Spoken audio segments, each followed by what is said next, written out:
ambassadeurs, distingués participants. Monsieur le Président, je voudrais avant tout propos adresser mes vifs remerciements aux autorités suisses pour l'accueil chaleureux qui nous a été réservé pour la tenue de cette importante rencontre à Genève.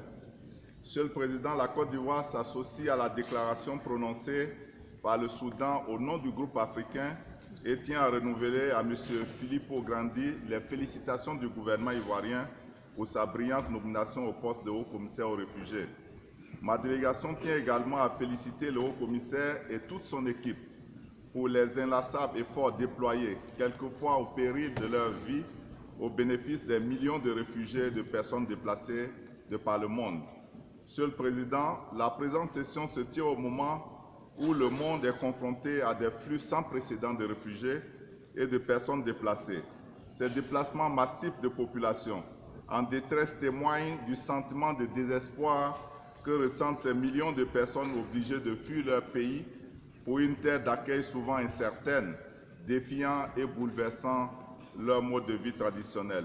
Ces flux massifs mettent à mal les capacités de réponse des pays d'accueil et suscitent malheureusement parfois au sein des populations de ces pays des sentiments négatifs de xénophobie, de racisme ou de discrimination. La Côte d'Ivoire voudrait donc saisir l'opportunité de cette tribune pour rappeler à tous notre devoir de solidarité envers ces personnes conformément aux instruments juridiques internationaux relatifs aux réfugiés et au déplacement des personnes.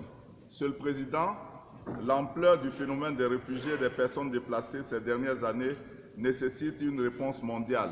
En effet, aucun État, aussi puissant soit-il, ne peut à lui seul gérer les flux migratoires. Les pays voisins ou les pays de transit, pays en développement pour certains, sont particulièrement touchés.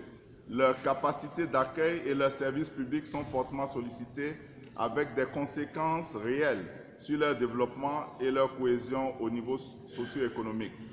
Plus que jamais, ces pays ont besoin de notre soutien par un renforcement de la coopération internationale en matière.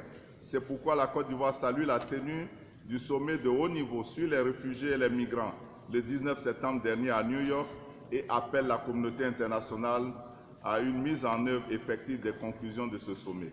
Monsieur le Président, la Côte d'Ivoire